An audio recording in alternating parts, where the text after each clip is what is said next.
বন্ধুরা, দিন দুয়েক আগে আমি আমার ঘরে বসে কাজ করছি সন্ধ্যের দিকে। তখন ওই 5:30 6টা বাজবে। নিজের ভিডিও টিডিও নিয়ে ব্যস্ত আছি।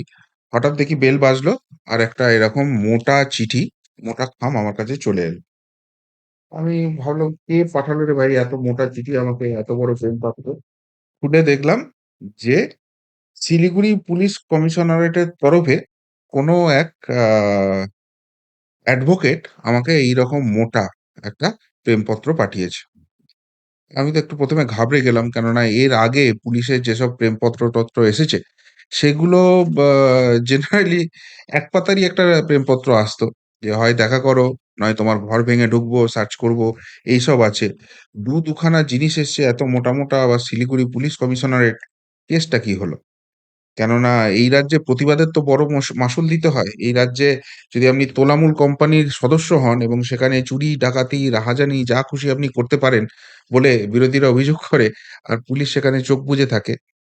কিন্তু আপনি যদি প্রতিবাদ করেন, এই রাজ্যে তোলামূল কোম্পানির বিরুদ্ধে তাদের অন্যায় চুরি, জোচ্চুরি নিয়ে যদি কথা বলেন, তাহলে তার বড় খেসারত দিতে হবে। এবং সেপ্টেম্বর মাসে গোটা রাজ্য জুড়ে ৫ টা থানায় আমার নামে এফআইআর করা হয়েছে। আরো থানা থেকে আসতো।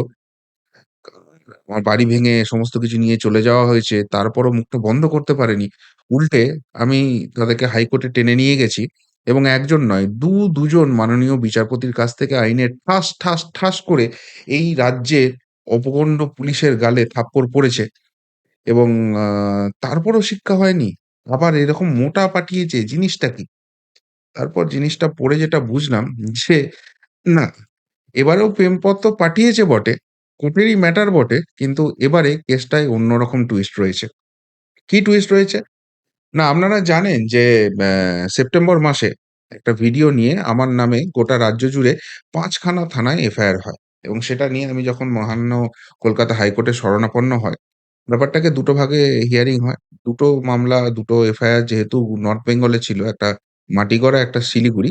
সেইজন্য ওই দুটো মামলার জন্য আ জলপাইগুড়ির যে সার্কিট বেঞ্চ আছে সেখানে অনারেবল জাস্টিস অমৃতা সিনহা তিনি হিয়ারিং করেছিলেন এবং হিয়ারিং করার পর তিনি একটা জাজমেন্ট দেন এবং সেখানে পরিষ্কারভাবে লিখিয়ে দেন যে এটা পুলিশি হ্যারাসমেন্ট চলছে এবং পুলিশকে তো ফার্দার ইনভেস্টিগেশন স্টপ করতে হবেই। তার পাশাপাশি আগামী ২২শে নভেম্বর মানে ১ সপ্তাহের মধ্যে তাদেরকে এফিডেভিট করে জানাতে হবে যে তারা কেন তদন্ত করতে পারে। তাদের এখতিয়ার আছে কি নেই, এটা তাদেরকে এফিডেভিট করে জানাতে হবে। আর বাকি যে ৩ টে মামলা ছিল, অর্থাৎ একটা ওই কালনা যারা আমার বাড়িতে ঢুকে পুলিশি ক্ষমতা হাতে আছে বলে কার্যত গুন্ডামি চালিয়ে গেছে, অসভ্যতা চূড়ান্ত করে গেছে। আমার বাড়ির সিসিটিভি ফুটেজটা অব্দি জোর করে নিয়ে গেছে। যেখানে আমার স্ত্রীর ব্যক্তিগত মুহূর্তের ভিডিও রয়েছে এবং সেটা নিয়ে তো যা আইনি ব্যবস্থা নেয়ার আমি তো নেয়ার ব্যবস্থা করছি। সেইটা সহ ওই কাকদ্বীপ আর ডায়মন্ড হারবার তারা আমার বিরুদ্ধে করার চেষ্টা করেছিল। সেটা কলকাতা হাইকোর্টেই হিয়ারিং হয়েছে। এবং সেখানেও মাননীয় জাস্টিস রাজর্ষি ভরদ্বাজ তিনি পরিষ্কার ভাষায় লিখে দিয়েছেন, "it is sheer harassment on my journalistic freedom" এবং আমার এই জার্নালিস্টিক ফ্রিডমটাকে কেড়ে নেয়ার জন্যই এই চুটিচাটা পুলিশ এই কাজগুলো করছে। তাদেরকেও বন্ধ করতে হবে এবং একই রকম তাদেরকে এফিডেভিট দিয়ে জানাতে হবে। এরকম করে রায় হয়েছে। তো তার মধ্যে মাটিগড়া নিয়ে আর প্রসিড করেনি। কেননা মাটিগড়ার কেসটা আপনারা জানেন যে কমপ্লেন করেছিল সে আবার নাকি পিপি। কিন্তু কি চোটের পিপি সেটা জাস্টিস অমৃতা সিনহাই বার করে দিয়েছেন এবং কার্যত তার চাকরি খেয়ে নেবেন এমন একটা জায়গায় চলে গিয়েছিল। ফলে ভয়ে ওখানেই শুকিয়ে গিয়েছিল। আমরা ওইটা সরে নিয়েছি, আমরা ওইটা নিয়ে আর কিছু প্রসিড করব না। মানে তখন শুদ্ধশীলকে টাইট দেবে কি? যাকে দিয়ে টাইট দেওয়াতে গিয়েছিল তার চাকরি নিয়েই তো টানাটানি হয়ে গেছে। সে কোন রকম ঘাবলাবাজি করে পেয়েছে ওই পিপির পোস্টটা, সেইটা নিয়েই তো প্রশ্ন উঠে গেছে। ফলে বাঁশ খেতে হবে বুঝতে পেরে তাড়াতাড়ি মাটি কড়াটা সরিয়ে নিয়েছে। কিন্তু শিলিগুড়িটা এখন এফিডেভিট দিতে হবে। তো সেইটার জন্য একটা আ ডিভিশন বেঞ্চে অ্যাপিল করেছে। মানে জলপাইগুড়ি সার্কিট বেঞ্চেরই একটা ডিভিশন বেঞ্চ আছে।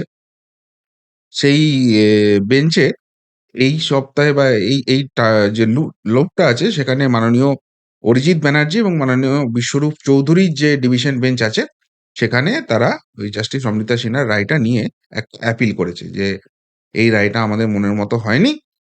এটা নিয়ে আবার শুনানি হোক।" সেটারই নোটিশ এসেছে আমার কাছে। এই এত মোটা যে চিঠিটা আপনাদের দেখালাম, অ্যাপ্লিকেশনটা দেখালাম, এইটা আমার কাছে এসেছে। এইবার মজার ব্যাপার হচ্ছে আমার কাছে এটা পৌঁছেছে ১২ তারিখ। ১২ই নভেম্বর সন্ধ্যাবেলায় ওই ৫:৩০-৬:০০ দিকে আমার কাছে পৌঁছেছে। আর আমি মজার ব্যাপার দেখছি যে এই যে মামলাটার হিয়ারিং আছে সেটা ওই ১২ তারিখেই রয়েছে। ১২/১১/২০২৪ অর্থাৎ যেদিনকে মামলা হবে সেই দিনকে সন্ধ্যেবেলায় মানে আমার তো ৩:৩০-৪:০০ সময় বন্ধ হয়ে যায়। সেই দিনকে সন্ধ্যেবেলায় ৫:৩০-৬:০০ কাছে আমার কাছে আসছে। মানে এই পুলিশ যে কতখানি ভুল উদ্দেশ্য নিয়ে কাজ করে, এমন একটা সময়ে আমাকে এই জিনিসটা পাঠানো হচ্ছে যে সময়ে আমি কোর্টে অ্যাপিয়ারই করতে পারব না। আর অ্যাপিয়ার করতে না পারলে আমি আমার বক্তব্য রাখতে পারব না। ভাবছে একতরফা বক্তব্য বলে পুরো ব্যাপারটাকে ঘেঁটে দেবে। মানে পুলিশের ইনটেনশনটা শুধু দেখুন। এখানকার পুলিশ যে কতখানি অপদার্থ এবং ম্যালিফাইড ইনটেনশন নিয়ে কাজ করছে, এই নোটিশের টাইমিংটাতেই সেটা স্পষ্ট হয়ে যাচ্ছে। নাম্বার 1। তো আমি আমার আইনজীবীদের সঙ্গে কথা বললাম। আইনজীবীদের সঙ্গে কথা বলার পর আপনারা জানেন যে মাননীয় সব্যসাচী চট্টোপাধ্যায় এবং মাননীয় পিন্টু কারাট এবং মাননীয় বিকাশ রঞ্জন ভট্টাচার্য এরা আমার আইনি লড়াইটা লড়ছেন।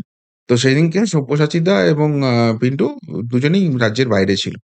তো আমি কথা বলার পর তারা বললেন যে, "ঠিক আছে আমরা দেখছি।" এটা আবার ১৩ই নভেম্বর লিস্টিং হয়েছে। তো সেখানে গিয়ে তারা কথা বলবেন বা কি বিচার প্রক্রিয়ায় কি হচ্ছে সেটা তারা দেখবেন। এবার ১৩ তারিখে আমি যখন কজ লিস্টটা বেরোলো দেখলাম এই মামলাটার লিস্টিং হয়েছে ২৭৫ নম্বরে, 275। এবার খুব স্বাভাবিক যতই যা শোনা হোক ২৭৫ টা মামলা একদিনে কেউ বা কোনো বিচারপতি শুনে ফেলবেন, এটা সম্ভব নয়। আমি ১ম এ ভেবেছিলাম মামলাটার হিয়ারিং হবে না। কিন্তু দেখলাম রাজ্যের মানে শিলিগুড়ি পুলিশ কমিশনারেটের প্রচন্ড একটা চাপ রয়েছে। তারা এই মামলাটার শুনানি করবেই। ৪:৪০ বেজে গেছে। তারপরও এই মামলাটা শুনতেই হবে, এই মামলাটা শুনতেই হবে। এরকম একটা ব্যাপার। তো তারপর যাই হোক সেই মামলাটার শুনানি হলো। এবং সেদিনকে যেটা মজার ব্যাপার হলো ১৩ তারিখ, আমার আইনজীবী তিনি কিছু বক্তব্য রাখার জায়গাই পাননি। এবং শিলিগুড়ি পুলিশ কমিশনারেটের তরফে যে আইনজীবী দাঁড়িয়েছিলেন বা যারা ছিলেন, ঘুরিয়ে পেঁচিয়ে কত কথা বলে যাচ্ছে। মূল কথা একবারও আসছে না। মূল কথা কি? এখানে বলা হয়েছে ২২শে নভেম্বরে তোমাদের এফিডেভিট দিয়ে বলতে হবে তোমাদের তদন্ত করার এখতিয়ার আছে কি নেই। খুব সিম্পল কোয়েশ্চেন কোর্টের। যে আমার আইনজীবীরা প্রমাণ করে দিয়েছে, পুলিশের কাছে যে অ্যাপ্লিকেশন গেছে, যে কমপ্লেইন গেছে, তার ভিত্তিতে পুলিশ যে এফআইআর করেছে, সেই এফআইআর টাই দাঁড়ায় না। তাহলে এফআইআর যদি না দাঁড়ায়, তাহলে ফার্দার কিছু তো আর এখানে হয় না। এবং পুলিশ যে অভিযোগগুলো করেছে সেগুলো ভিত্তিহীন।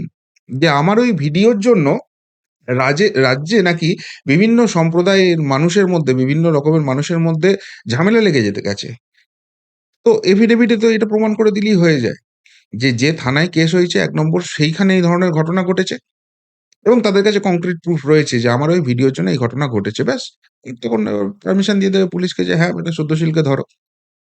কিন্তু এই জিনিসটা আবার স্পষ্ট হয়ে গেল শুনানির শেষে যে পুলিশ কার্যত এফিডেভিট দেওয়ার মতো জায়গায় নেই। মানে পুলিশের কোনো বক্তব্যই পুলিশ রাখতে পারছে না যে তাদের সত্যি এটা তদন্ত করার কোনো এখতিয়ার আছে। আর সেই জন্য ২২শে নভেম্বর চলে এসছে, এফিডেভিট দিতে পারবে না। তাহলে এক তো শুদ্ধশীলকে টাইট দেওয়ার যে স্বপ্ন ছিল সেটা ভেসে যাচ্ছে। তিস্তার জলে, নর্থ বেঙ্গল যেহেতু তিস্তার নদীর কথা আমি বলি, তিস্তার জলে সেটা ভেসে যাচ্ছে। আর ২ নম্বর এই রাজ্যের পুলিশ যে ছ্যাঁচড়াগিরি শুরু করেছে তাদের হাতে ক্ষমতা আছে বলে ক্ষমতার অপব্যবহার করে, সেই পুলিশের যে ম্যালাফাইড ইনটেনশন আছে, বিভিন্ন ঘটনায় ইতিমধ্যেই আদালতের সামনে সেটা এস্টাবলিশ হয়ে গেছে। এবং সেই জন্য এই রাজ্যের পুলিশ কখনো সিবিআই এর হাতে অ্যারেস্টেড হয়, কখনো তাদের বিরুদ্ধে সিবিআই তদন্তের নির্দেশ হয়ে যায়। সেটা হাইকোর্টের সিঙ্গেল বেঞ্চ হোক, ডিভিশন বেঞ্চ হোক, বহাল থাকে। সুপ্রিম কোর্টে গিয়ে হাতে পায়ে ধরে কোন রকমের সিবিআই তদন্ত আটকে এটা একটা এসআইটি গঠন করে তদন্তকে এরকম জায়গায় নিয়ে এসছে। কিন্তু সব কেসের ক্ষেত্রে কি এটা করতে পারবে? এই পুলিশ যারা চটিচাটাগিরি করছে, যারা মেরুদণ্ডহীন অবস্থায় রয়েছে, যারা দলদাসগিরি করছে এবং আইনকে বৃদ্ধাঙ্গুষ্ঠ দেখিয়ে নিজেদের ক্ষমতার অপব্যবহার করছে, এই পুলিশের বিরুদ্ধে এবার একের পর এক সিবিআই তদন্ত হওয়ার মতো জায়গা চলে এসেছে। আর সেই জায়গাটা বুঝে গিয়ে এবার সেটাকে আটকাবার জন্য কি ডিভিশন বেঞ্চে আসতে হলো? প্রশ্নটা উঠছে। তার কারণ হচ্ছে জাস্টিস অমৃতা সিনহা আমার যতদূর মনে আছে খুব সম্ভবত তিনি ১লা অক্টোবর রায় দিয়েছিলেন এবং বলেছিলেন ২২শে নভেম্বরের মধ্যে এফিডেভিট করে পুলিশকে জানাতে হবে। তাহলে পুলিশের হাতে তখন ৭ সপ্তাহ সময় ছিল, 7 উইকস। এই ৭ সপ্তাহের মধ্যে পুলিশ উত্তর জোগাড় করতে পারেনি। ঐজন্য এখন তড়িঘড়ি এসেছে যে আমাদের তো তদন্তই বন্ধ করে দিতে বলেছো তোমরা, তাহলে আমরা এফিডেভিটটা দেবো কি করে? আরে তদন্ত কেন করবে সেইটা এফিডেভিট দিয়ে বলতে হবে তোমাদের। তদন্তে কি হয়েছে সেটা এফিডেভিট দিয়ে বললেনি। তদন্ত তোমরা করতেই পারো না। সেই জায়গাটা কোর্টের মনে হয়েছে। ফলে তোমাদের এখন বলতে হবে তদন্ত কেন তোমরা চালাতে পারো। এই ৭ সপ্তাহে পুলিশের ঘুম ভাঙেনি। ৭ সপ্তাহ বাদে এসে বুঝে গেছে যে এফিডেভিট দিয়ে আমি কিছু এস্টাবলিশ করতে পারবো না। আর যদি এস্টাবলিশ করতে না পারে মাটিগড়া যেরকম কোয়াশ হয়ে গেছে, সেরকম শিলিগুড়িও কোয়াশ হবে, বাকি মামলাগুলো বোধহয় হয়ে যাবে।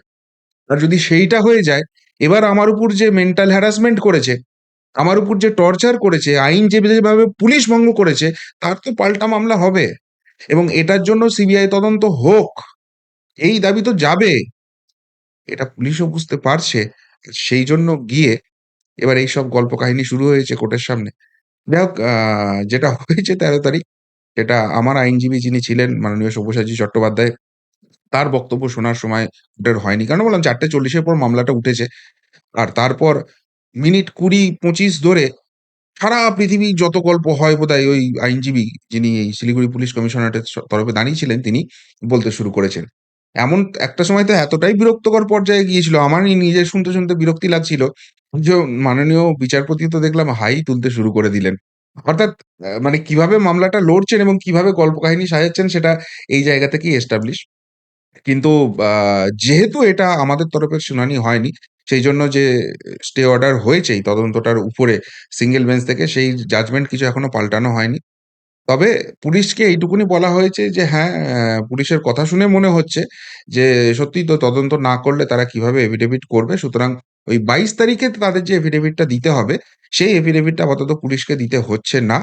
এবং পরবর্তী যে জলপাইগুড়ি সার্কিট বেঞ্চ হবে, সেইখানে এই মামলাটা আবার লিস্টিং করে ফার্দার আমাদের তরফে যে বক্তব্য আছে সেটা, সেখানকার যে ডিভিশন বেঞ্চ থাকবে তারা সেটা শুনানি করবে। কিন্তু পুরো ব্যাপারটা শুনে একটা কথাই আমার মনে হচ্ছে যে এখনই এত ভয় পেয়ে গেল? এসেছিল তো শুদ্ধশীল ঘোষকে টাইট দিতে। খুব প্রতিবাদ করছো না? তোমার সমস্ত জিনিসপত্র নিয়ে যাবো।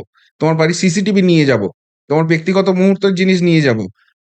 তোমাকে এতগুলো থানা থেকে ডেকে পাঠানো হবে, ওয়েস্ট টাইট দেয়া হবে। তারপর পারলে গ্রেপ্তার করা হবে। এইসব অনেক কিছু চেষ্টা চরিত্র হয়েছিল। কিন্তু যখন আইনের শাসনের দ্বারস্থ হলাম, দেখা গেল এগুলো কিচ্ছু করতে পারছে না। ফলে এখন উল্টে পুলিশের বিরুদ্ধেই বড়সড় কেস হয়ে যেতে পারে। এই জায়গাটা বুঝে কি ভয়টা পেয়ে গেল। আর সেইজন্য গিয়ে আমরা তদন্ত না করলে কি করে এফিডেভিট দিতে পারবো? এইসব গল্প শোনানো হচ্ছে। যাক, পুলিশের এই যে চেঞ্জটা হয়েছে সেটা দেখেও ভালো লাগলো যে এতদিন আমাদের এইসব ঝামেলা করার চেষ্টা করতো। আমরা কলকাতা হাইকোর্টে যেতাম এবং সেখানে গিয়ে পুলিশের অপদার্থতা, ব্যর্থতা এগুলো মোটামুটি সব এস্টাবলিশ হয়ে যেত। তারপর পুলিশ থাপ্পড়টা খেয়ে বসে যেত। কিন্তু এখন দেখছি শুধু থাপ্পড় দিয়ে তো থামবে না। এই যে পুলিশের যে কাণ্ডকারখানা হয়েছে তাতে সকলেই ক্ষুব্ধ। এই পুলিশের একটা কড়া শাস্তির দরকার আছে। আসল কাজটা না করে এইসব চটিচাটাগিরি, দলদাসগিরি দিনের পর দিন করে যাবে, এটা তো হতে পারে না। আর সেই জায়গাটা বুঝেই এবার কি নিজেদের ডিফেন্ড করার জন্য এরকম ডিভিশন বেঞ্চে যেতে হচ্ছে? প্রশ্নটা কিন্তু আইনজীবী মহলে উঠতে শুরু করে দিয়েছে। তবে ভালো লাগলো এবারে। চিঠির পরিমাণও অনেক মোটা হয়েছে। আর তারপর আমাদের হাত পা বেঁধে দিচ্ছে আমরা কি করে কি করব। কিছু যে করতে পারছে না, এই অসহায়তাটা ফুটে বেরোচ্ছে। এটা দেখে বেশ ভালো লাগলো। তো যাই হোক, দেখা যাক ফাইনাল হিয়ারিং কি হয় এটার। আবার পরবর্তী যে ডিভিশন বেঞ্চ হবে সেখানকার বিচারপতিরা কি রায় দেন।